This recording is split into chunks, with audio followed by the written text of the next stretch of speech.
This is the continuation of the Christian music industry. Listen, if you haven't heard part 1 yet, stop right now, go back. You're not going to want to miss out on everything that we said there. It's really interesting, really hilarious, and really sets the foundation for everything that we're going to be talking about in this episode. So if you haven't heard it, go back, listen to part 1. If you have, thank you, because you're just awesome. Anyway, I'm going to shut up. Enjoy the episode. Broadcasting from Nashville, Tennessee, offering a glimpse inside the music industry, shedding light on things they don't want you to know, and exposing some of the industry's biggest secrets. You're listening to the Turned Up Podcast, presented by Real Sound Productions. Here are your hosts, Jake Jones and Robert Venable. Here we are. We just talked about this list of musicians. Some of these bands I would confidently call Christian bands. Some of them I would never call Christian bands or artists. Yeah. But what actually makes a band or an artist, quote, Christian? Well, before we started recording this podcast, we were doing a little bit of research, and there was an article, Jake, that you found, and I hope that you can pull that up and maybe quote some of it, but it was on ask.com or something? It was on gotquestions.org. Gotquestions.org. Okay, fine. The question posed in this article is, when can music be considered Christian music? The answer? Unfortunately, there is no universal definition of what specific qualities a song must have to be considered a Christian song. That's very true. Here are some opinions. So, gentlemen in this room, and you sitting at home or driving or whatever you're doing, here are some opinions on what makes a Christian song Christian. Great. 1, the lyrics must reflect biblical truth. The song lyrics must directly praise God or Jesus. The song must mention God or Jesus. Okay, pause. Only if you're trying to get to the top of, the AC chart. Well, I have to stop you there. So I've worked with a lot of, I don't know if you want to call them Christian bands in the Christian music industry. Maybe they aren't, according to this list, because a lot of times there are people who will only listen to certain genres of music. And when they hear the term Christian music, they're turned off immediately by it. So as a producer, a lot of times I'm trying to produce songs that reach that market where I want them to hear a rock song that they can relate to, that doesn't sing about drugs and sex and satanic stuff and killing people. I don't know, but has more of a positive spin on things and more sneaking the Christianity part into it, like working its way into those ears. So you use the word sneaking. Well, yeah. That sounds a little bait and switchy. Kind of. It could be. I just think as a Christian, as a believer, I'm called to spread the word of God. Okay? That's just this is me, one person in the room. You guys probably have similar stories or similar callings. But I've been given a talent to produce music, and that's my platform. So if I can take people's music and make it reach more people who aren't scared of, or who are scared of Christian music or religious music or Jesus as a whole, and I can put this music on multiple formats of radio stations and get it into CDs or compilations of different genres of music or playlists that reach more people, then I'm going to take that platform and do it. And there's a term I like to use in the studio called JPMs, Jesus is per minute.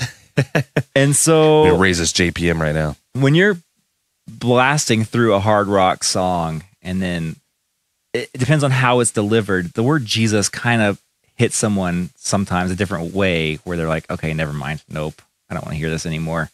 But if you can talk about even the word savior, I think is better. A harder word sometimes, not better. It's not a better word. It's a different word that might be more accepted in general markets and fall on ears a little softer than the word Jesus. I just feel like sometimes you can preach to the choir with music. You can put the church songs out there for the church to sing. That makes sense. But you can also put in, I think I would, I don't know, I would not disagree, but I would deviate a little bit from, I think that really, really great art speaks for itself. And I think an artist that is mature, that is trying to share a view or just a piece of artwork, a song, it will transcend the any kind of barriers or cheese factor if it's inspired and it's by a true artist. And I personally think there was such a lack of really, really good art that in the Christian market, there was just a massive influx of clone bands and Right. they were trying to fill a market share, but there was a lack. They didn't really cultivate an ethic of art that left a massive void. We were talking about Pillar earlier. Their music is good and it transcends the cheese factor, and they're very outspoken about their faith in the songs. But that music would hold up to anything at the time, or even now, like some of the Christian rock bands that are trying to do the thing. They haven't. There's a lot of bands out there that haven't even achieved a level of talent and song structure and capability that Right. a band like that had even years ago. So there's a void in that respect. I think that anytime, like, the gospel is offensive, so to some people, and to some people it's not, and they want to hear it all the time. Right. And there could be different levels in between, but the artwork speaks for itself. And I will come back to the worship. What's happening in worship right now fascinates me, because I started in the church. I really learned how to play in church. I didn't know. I was a metal guy. I love Pantera. Yeah. I love the metal zone turned all the way up, man. Turn the mids all the way down. You got to get the bass up, brother. You got to turn the treble all the way up. I You know got to your get type. a Jackson soloist Reaper neck, or maybe like that Washburn that Dimebag was playing. That thing was, dude. Gotta have the lightning bolts on it. I got my southern accent going because it's a southern rock kind of vibe, that Yeah. aggressive thing. But I was into that. And I got saved, and I started discovering Christian music, but then I also started going to church, and I wanted to share my gifts in church, and I wanted to do it well and learn, and started to realize that, like, there's something to that. And I'm seeing the artists now that there's something that's happening in the CCM world where it's kind of declining. It's like diminishing that whole, like, corporate, let's try to package some stuff because people want to hear this. Becky wants to drive home from soccer and she needs something encouraging. There's definitely there's room for that. But the churches right now are doing some really, really good stuff, man. Like the Elevation Worship. I've been playing some of that. Those are amazing songs. There are great songs. Amazing. in the And the church scene production right is incredible. There's an instrumental album by Bethel, the Synesthesia album. It's all instrumental.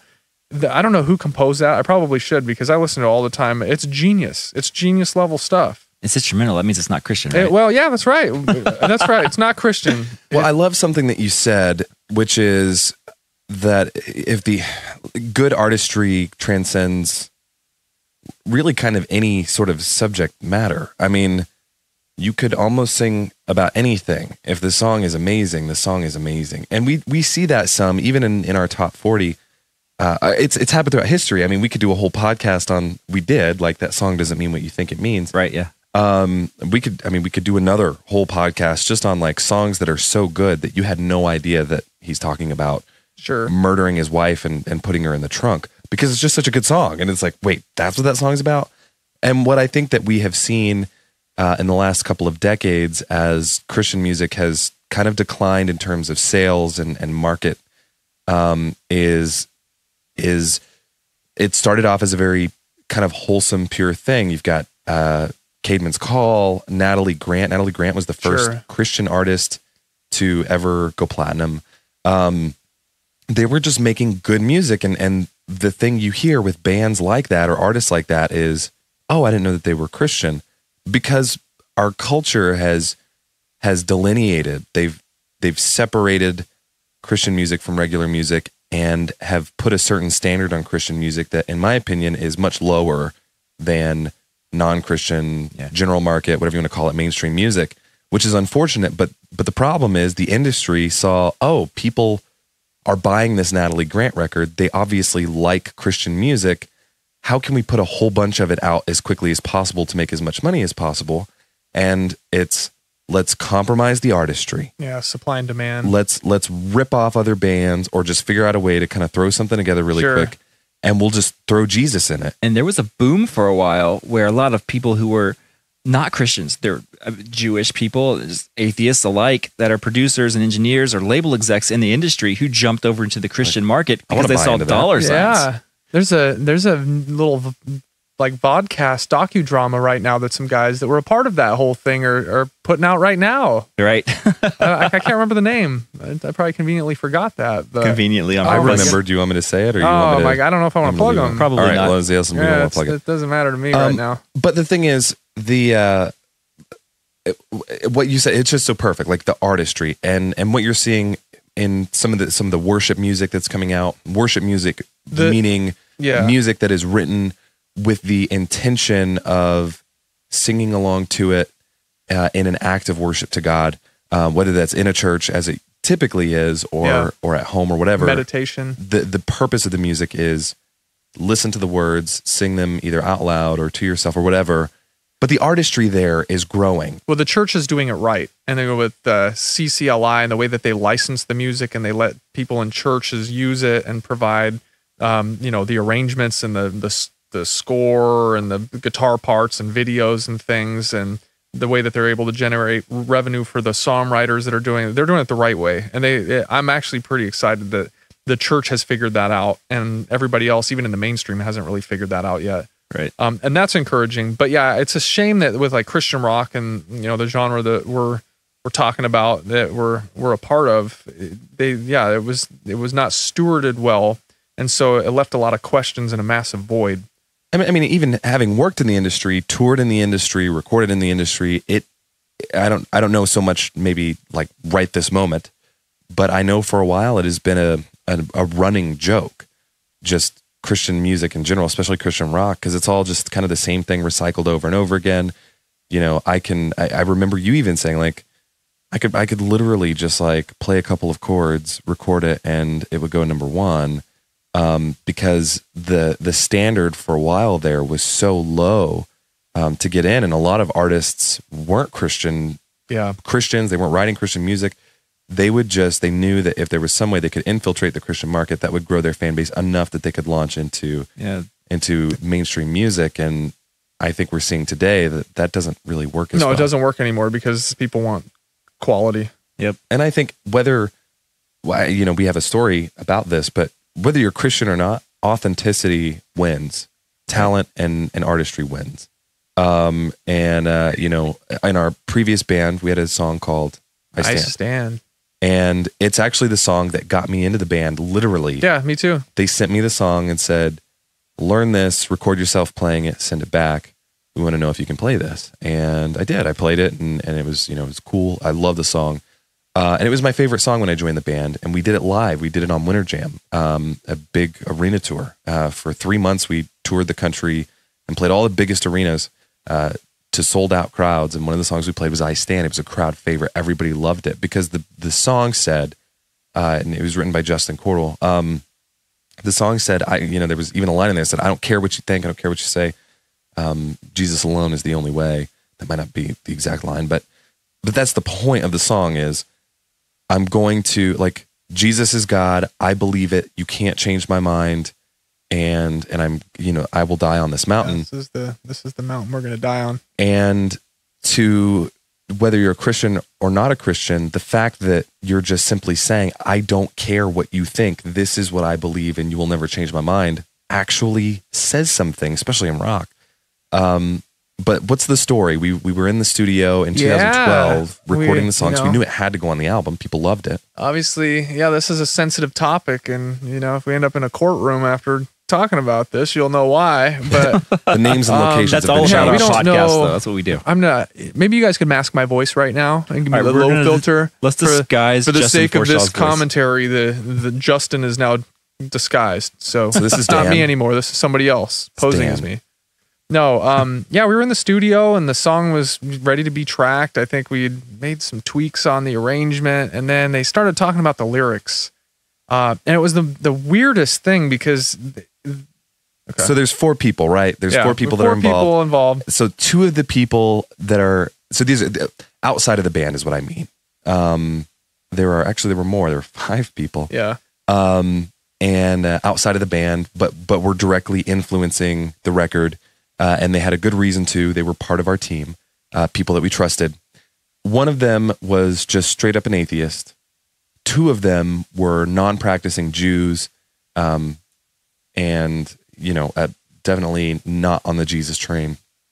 And then 2 of them were very dedicated, wonderful human beings, Christians, Christian men, and something very ironic happened. The people that you would think would be all for the original lyrics with Jesus in it were very, very like, hey, we need to, this is probably something that we need to change. Feel like we're kind of preaching to the choir. It's kind of like, a big hooray for all the red state people who, like will rally around this kind of thing. It might be off-putting. It might, kind of hurt you guys. And it comes to the overall, reception of the album. You might not get this song played, or your album for that matter, played on a lot of these big stations because of this and it being pretty divisive. But it was so strange because the people that you wouldn't expect to be supportive of it because it was so raw and what we believed in and, like a mission statement, were like, do it, put it in there. And that came in the band a split because, I think it was half and half, or I know I was definitely on the side of, hey, let's leave it. And I pushed really hard for that. That was a really tough moment in the history of the band to like, hey, okay, so what are we doing right now? And as you know, there are 2 different versions of the song, so we know who won that battle on the produced record side of things. Right. You can go on YouTube right now and you can find the original version of I Stand, because the song had been recorded and never released by a different producer. That's the original lyrics. Yeah. That's what the song said. That's the song that everyone loved, that we toured with. And then you can hear it on the album after we spent hundreds of thousands of dollars getting it produced in Hollywood. And as well, so of course the irony being the Christian men were like, no, take Jesus out of it. Literally, like the name, the word Jesus, remove it from the song. Yeah. And they didn't have horrible reasons for it. They were saying, you're a new band, you have to earn the right to be able to be that outspoken, and you haven't earned that right yet. And so you're going to get turned down by a lot of people. I think us kind of honing in on more of what the rock and roll spirit even is. Yeah, and I what thought it means. that was so stupid. It's like, wait a minute. No. The song itself is literally saying, I will never change this. And to change this song of all songs is the biggest irony in the world. And then the guys who don't believe in Jesus at all saying, what are you doing? Like, this is who you are. This is as authentic as it gets. Yeah. Leave it in. And so the song came out on the record. Was never spoken of again. Yeah, and it wasn't a single, and it probably never would have been a single, but it would have been a rallying song. I'm sure it probably would have had that bolstering effect of the right winger Christian, which is stupid. That's a stupid generalization because I love the song. I'm one of those people because I love Jesus, and so it just that for me, when I heard that song, was the one that really solidified like this is the right thing for me to be in this band. Look up "I Stand" by We As Human. It was shocking. You'll hear the 2 different versions, and so that that started something. I think that definitely really left a lot of our heads spinning. Yeah, that is a really great Microcosm. representation. Of what happens every day, because that wasn't the only song that we had to go in and change. Our last episode was about record labels. We were unique in that we had 2 record labels working with us. We had Atlantic Records doing everything on the mainstream side, mainstream rock radio, mainstream touring. But then we also had Word Records, both under, at the time, Warner Entertainment Group. So the Christian label actually had us, after the record was done, they had Justin Cordell go back in and retrack some lyrics. He had to do some rewrites because they felt like, well, for Christian radio, the lyrics need to say this. It needs to sound a little different. And then, like you said, for Christian radio, this song needs to have more acoustic guitar and less electric guitar. So there's definitely a difference in what Christian music fans want versus what. Sure. And so we've got this list. So, wait, real quick. Let me go back a few minutes just to clarify my stance on when I was talking about being a producer and keeping the JPMs to a minimum. That's just my method, my way of producing. That's just my genre, my style of it. Because I think that there's a time and a place. And there are tons of people who do better job at producing the other stuff, the high JPMs, the worship music, the CCM stuff, the Amy Grants. Being able to regulate in the appropriate setting. That's just, I know what I like doing, and that's my spot, and that's where I like to aim my music. And it's just the same reason I don't produce a lot of opera music. That's just not what I do. And we have a song called "At My Door" that has Jesus in it. And it was not a cheese factor. It was just a very natural thing, and it declared it. Yeah, it's just, it was appropriate for what it is because it just spoke about the song. It's a kind of a dark, or it's not a dark song, but it is kind of a reflection later on, and kind of ties into some of the things that I've gone through and over the years, and just kind of getting cold and having to restoke the fire and being ready for God and being, in all situations, but also for when he comes back. And it was very appropriate. And I by no means, I just didn't want it to come across as like, I hear you. I didn't want to hide the word Jesus, because the name of Jesus is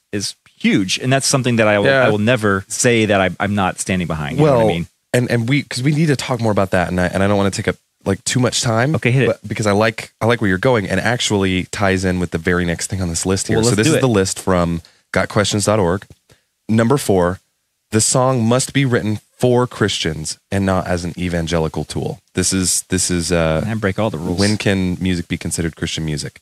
And really, I don't want to talk too much about it. I don't want to beat a dead horse here, but what I think you're talking about, Robert, is music specifically written as an evangelical tool. If you're a Christian and you want people to hear your music and be positively impacted, whether that means coming to know Christ or just simply having a better day, or deciding to no longer, deciding to kick their addiction or not commit suicide, whatever it is, as Christian men and women, some of us write music with that intention. We want to be a light into the darkness, not necessarily, again, what your point was, if I hear a song that's just talking about Jesus from the get-go and I'm struggling with depression and I don't believe in God, that's not going to do anything for you. That song's not going to help me. But if I'm struggling with depression and I hear this song that's talking about depression and it inspires me to change my life, then all of a sudden that Christian songwriter on the other end has accomplished what their personal goal was as a songwriter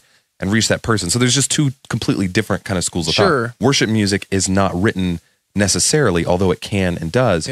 Its main focus is not to be a tool for evangelism, to reach out to someone who's not a Christian and to make them decide to be a Christian, although that definitely happens. Yeah, that makes sense. It's written for someone who is a Christian and yearns to worship God and to love him, whereas... And express it in a different way or a new way. Yeah, some music is not written. But anyway, apparently what you were saying, Robert, is not Christian music according to this list, because it cannot be written as an evangelical tool. Number 5, the lyrics must directly address God, not other people, or else it's not Christian music. I kind of get that. Number 6, the song must be completely new, not a cover of a secular song. Well, I guess it can't be a Christian song if it's a secular song. Well, of course. Number 7, of course, this entire list, this is a real list. You can find it on gotquestions.org. However, this list is absolutely ridiculous. Number 7, the song is designed to be played in church, not outside the church. So Christian music can't be played outside of a church. So if I take a Christian song that's supposed to be played in the church and play it out like in the street. Well, it's not a Christian song anymore. It's not anymore. According to this list. How many songs have we ruined then doing that? Number 8, the melody must be paramount and the rhythm subdued. So I will say, tone it down there, dude. A lot of CCM, they do adhere to this rule quite well. Turn that vocal up. We talked about it a minute ago, for radio and stuff. Number 9, the song must be written and performed by mature Christians only. If you just became a Christian within the last 6 to 12 months or 6 to 12 years. Know your role and shut your mouth. You should not be making music. You need to stop making music right now. Number 10, the men who sing the song must have short hair, and the women who sing the song must have long hair, or it is not a Christian song. So at this point, I guess we're just assuming this is a 58-year-old I'm out. church organist who is writing this list. Apparently. I'm out. No idea. I got the long hair. Although I know some really cool 58-year-old Christian church organists who definitely would never write this, who are laughing right now. This is crazy. Or was this written in the 60s? Who knows, man? So there you have it. The rest of this article says that there are several aspects of the song that influence its categorization as Christian music, but these qualifiers suggest almost as many problems as solutions, and many of them focus on everything except the message of the song. So this article is posted this list with the same intention as us reading it. It's ridiculous. Yeah. No, that does not make Christian music Christian. However, we did kind of construct a few questions here. So what really does make an artist Christian or a band Christian? And when I mean Christian, I mean like what puts them on the Christian Billboard chart or in Christian music stores or on Christian radio. Yeah. So is it the members being Christians?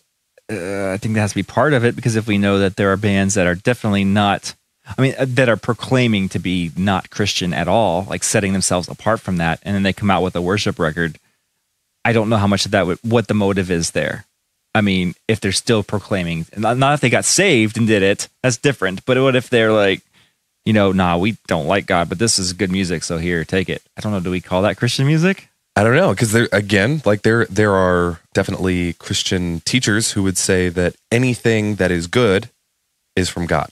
What if that's like the whole false prophet thing too, though? That's like true. These people Yeah. not knowing the in-depth workings of the Bible, and then all of a sudden putting out publications saying this is They don't have a relationship. Yeah, you with don't Jesus. want to be pretending to be a scholar and something you know nothing about. But then, of course, we've got a band like Papa Roach, who their singer and possibly guitarist, I can only say I know for sure their singer, loves God very much, Jacoby Shaddix. And, but Papa Roach is not a Christian band. sure. You're not going to hear their music on any Christian radio stations. So I guess not. their music has a lot of like bad language, I suppose. I say bad Profane? language. A lot of Profanities. profanity. Profanes in it. So maybe it's the lyrics that make Sure. it Christian music. Well, again, going back to the same example, what about the blatantly self-proclaimed agnostic, atheist, whatever, very not Christian-centered band putting out Christian music, and it's got Christian lyrics? Well, and we do know that actually that happens. They sneak it in. It happens. We were just talking about, people using the Christian market to get a leg up. It'd be pretty hard pressed these days to try to use the Christian market to make I don't know any what you're trying to financial gain. gains. I don't know what. I mean, See our you're royalty confused, checks. brother. You're Right. real confused. Ooh, I just got my statement in. $16 this time. That's cool. Wow, that's like triple last time. Yeah. Which is not why we do it. We do it because we love the art, This is true. and we love God, so we make music. So it's not lyrics, but I will say to that point, as we ascend, we are on the Christian rock Billboard chart. Have been for over a year now. We're sold in Christian stores. We are not on the mainstream, top 40 chart or anything like that. But most of our songs don't talk about God or address God directly at all. Yeah, there's some pretty dark subjects, that are talked about. We cover suicide and depression Yeah. and addiction. Yeah, I think we walk a pretty fine line. So where it's performed or played, is that what makes it Christian? So only playing for youth groups or at churches or Christian venues, whatever Well, that may be. yeah. Obviously, that's not the case. We've got bands like Red and Thousand Foot Crutch that, we've toured with both of them. We've played a lot of bars and clubs and not Christian places at all. With Skillet, we played a lot of. We played with Shinedown and those guys. Not Christian venues, mostly not a Christian audience. Well, and we were talking about this earlier, but I will say that in going forward with our project now, being in the Christian market and doing the shows made sense, just where we're at in life. But I mean, the Christian market, as far as touring and the festivals and, just all the bands and the camaraderie that's still remaining is awesome. All the experiences I had with fans in the Christian market they went beyond just professional, like we're in a rock band, the fanfare and the screaming and the signing lines and all that kind of stuff.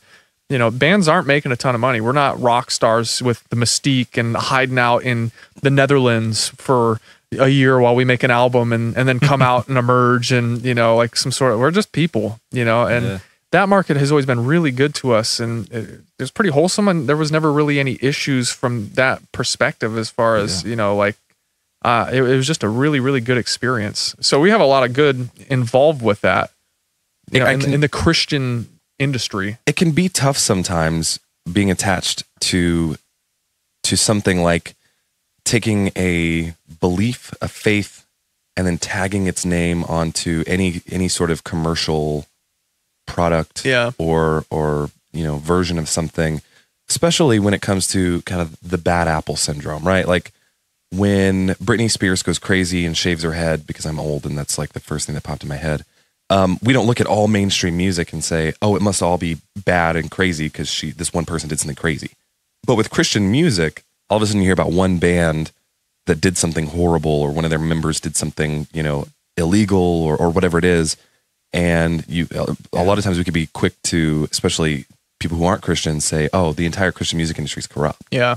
Or you have the one label that's doing crappy things, or you have Yeah. this stupid documentary that's Oh, yeah. being made that they're literally selling all themselves these out. Christians are just so dumb that, you know, like they're just eating it up and they're pumping it out there. Well, I mean, I don't buy that. There are a lot of really great people.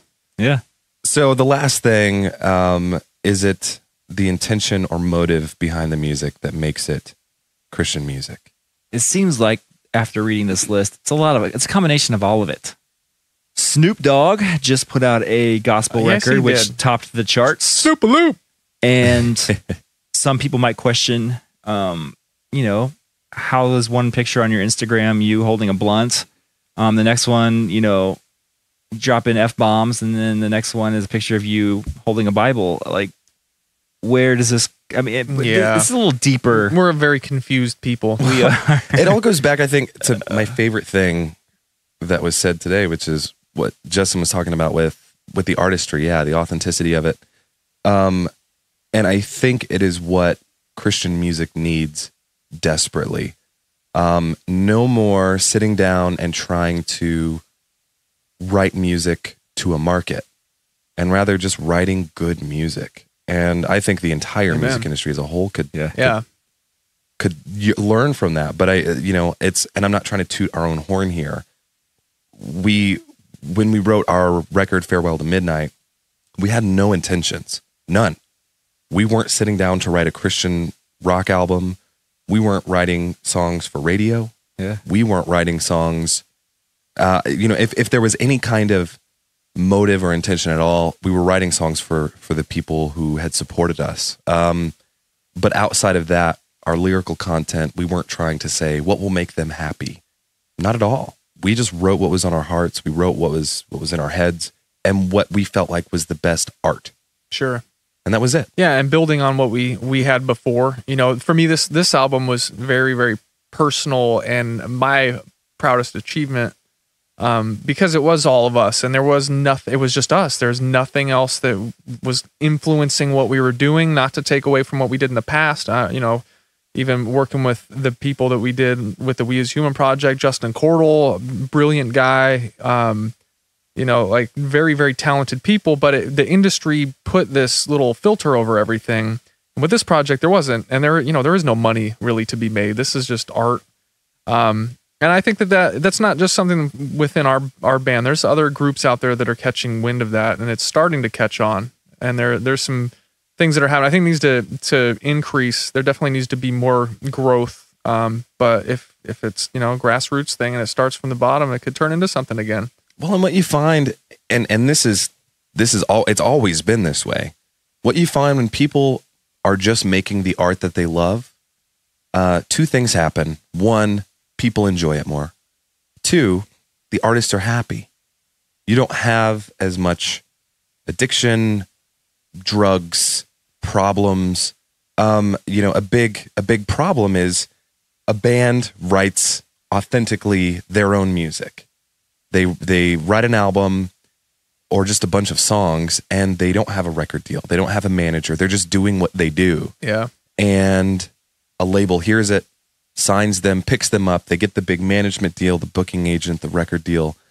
They get their faces plastered all over everything, and it's an amazing album, and it sells 1 million copies. And then the label says, "Okay, boys, do it again." And now the music becomes contrived. Now it's forced. writing for something, towards a goal, instead of just for sure writing. And yep, time back into the Elevation Church and what they're doing. I'm breaking down these arrangements because I'm playing some of it in my church back home. There's a lot of guitar parts. There, you know, the kind of that stereotype of we don't need guitars, we need those turned down for the CCM pop thing.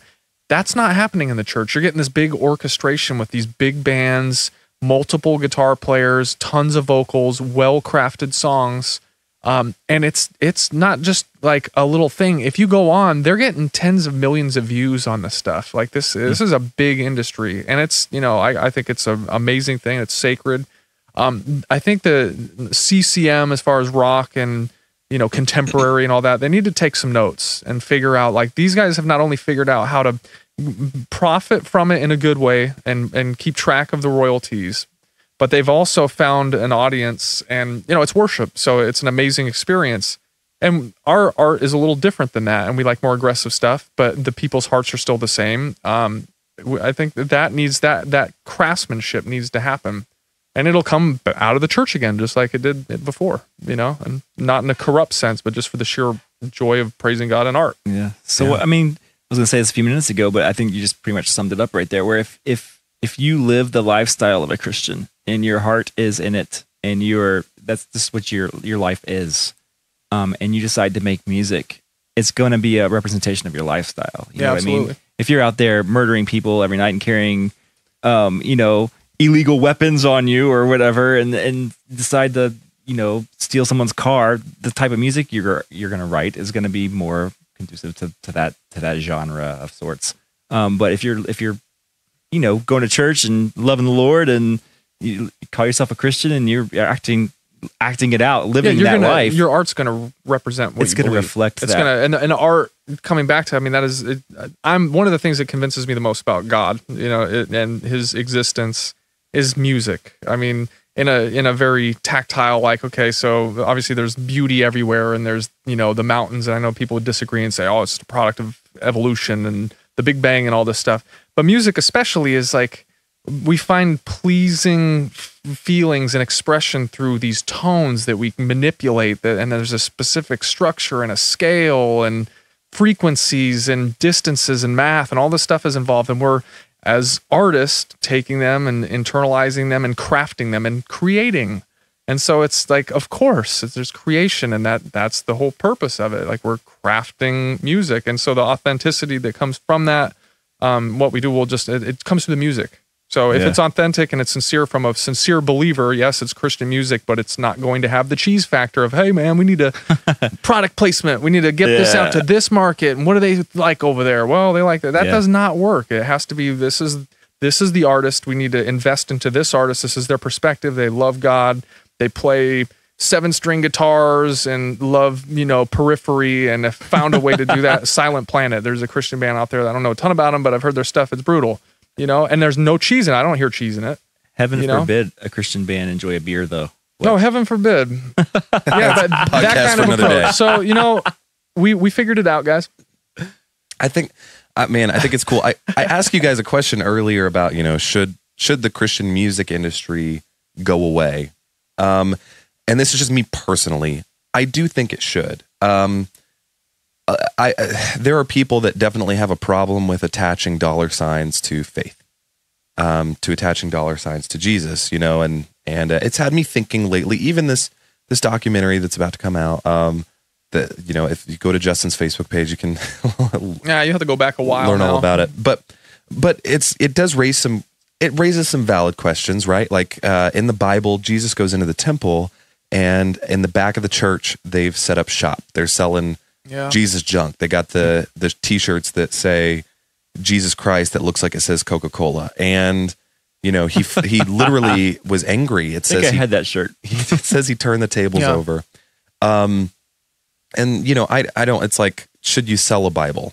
Should Bibles be for sale, or should they be given away? And that's not what we're talking about. That's not, there is a business to be had. And of course, anytime there's a good idea, there's going to be someone else with a way to make it better and bigger, and that's going to cost money. Sure. However, I do think that the Christian music industry should disappear, because already what you're finding is bands from the get-go, they're not even trying to go into the Christian music industry. They're going straight for just the music industry, because it's just music. And, there can be songs about God in the music industry. There can be songs about Buddha in the music industry. There's Incubus had a song about the Hive. You can put songs out about what you want to put songs out about. So what if there's just a big music industry?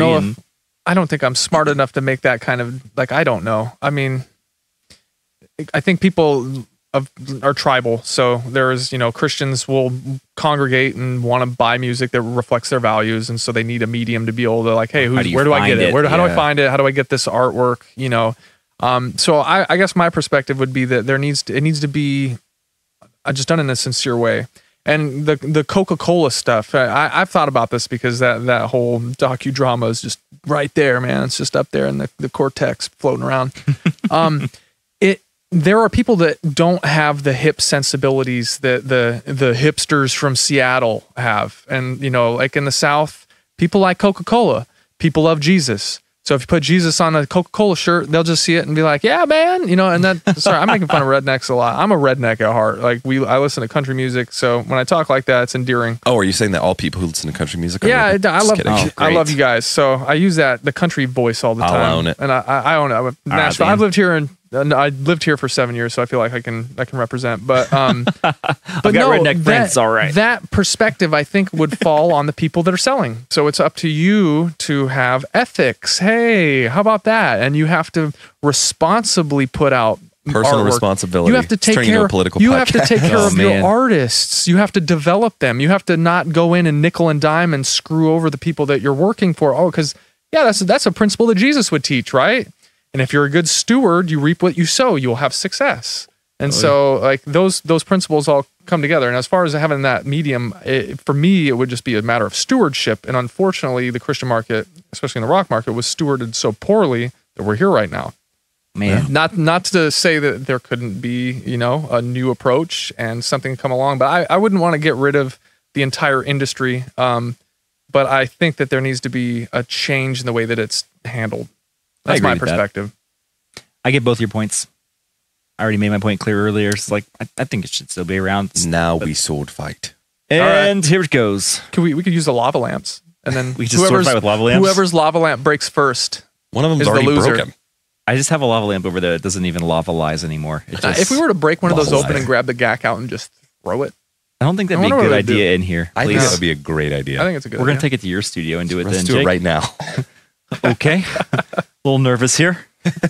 Well, okay. I guess you're up to making your own decisions about this. We want to know what you think. Yeah, tell I mean, us.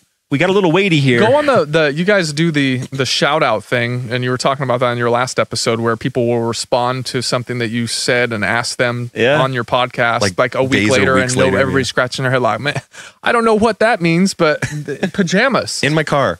yeah. Like we In my got so car. many tweets and stuff this And you're last like, week oh, of people like, that's right. Go and tell us what you think. Should it go away? How do you feel about this? yeah, hit us up on What do you Instagram think? or Twitter. And I'm gonna up the ante. What are your favorite bands that are happening right now? We need there. I had a conversation with Joseph Rojas right now about this because he just launched a label. As and a I'm, singer for Seventh Day Yeah. Slumber, owner of Rockfest Which Records. is a Rockfest Christian band, Records, the City Rockfest tour, Summer Rockfest tour. There's another Rockfest. All the rock fests. Yeah, all the Rockfest. And you know, there's something about supporting and being a part of something and seeing people succeed, because the more that people succeed at their art and their craft, the more it validates the art form. So that being said, who are your favorite artists right now that are Christian rock or Christian whatever, that are, in your opinion, not cheesy, that have a great message and are very talented? And did you know there was a Christian music industry at all? Did you know? Maybe you didn't know about them, but maybe what are some of the bands that would make you think about that maybe you thought were spiritual and didn't really know they had a place? That's good. Hit us up Instagram or Twitter at Turned Up Podcast or Yes. Facebook.com / Turned Up Podcast. or www. If you go there, it's not going to take you anywhere. No, but if you just go to 3Ws. TurnedUpPodcast.com. That'll take you right to our thing. I've been too. watching The Office. I've been binge watching The Office. Like started Who back from hasn't? episode 1, season 1. Yeah. It's on Netflix. And I just saw the episode where Ryan sets up a blog for Creed. And it's like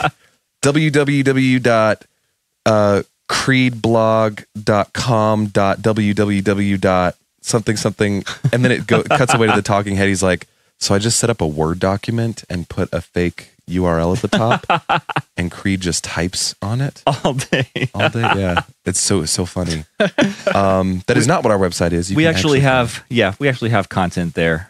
as well as our new patron. So Oh yeah, we should probably talk about this. yes, you can support Turned Up Podcast. We have some cool features.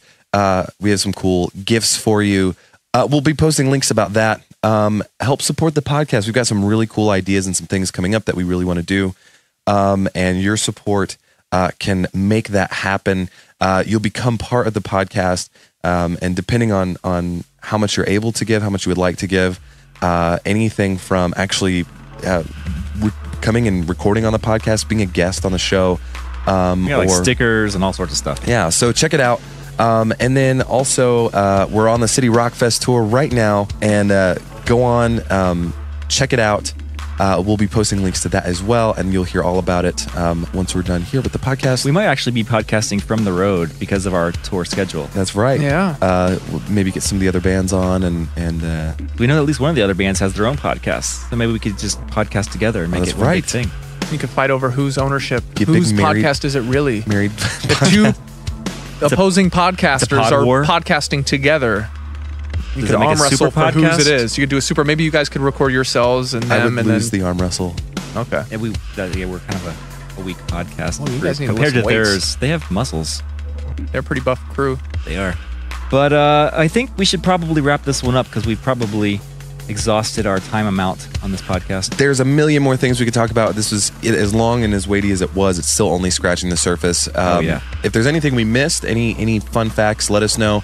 Or any questions you have about bands that we talked about or bands that we didn't talk about. Like, hey, I've always wondered about this band. We might actually know. We didn't cover a lot of stuff that we do know because A, it was boring, or B, we just time constraints. There's so much to get into. There's We just wanted to 1,001 touch a little bit. rabbit trails to go down with this. But yeah, hit us up on the Instagram, Twitter, Facebook, whatever. MySpace, we don't have one, but you can create one for us and then send a message and maybe we'll find it.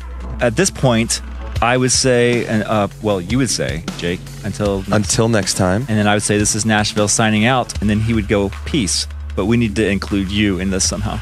Oh, So here, add your own thing into this as we do our okay. Give normal me a ritual. second here. Tell me when you got it, and then I'll kick it off. It'll come naturally, Yeah. I think. All right, let's do it. So until next time, This is Nashville signing out. Keep it extra fresh. peace.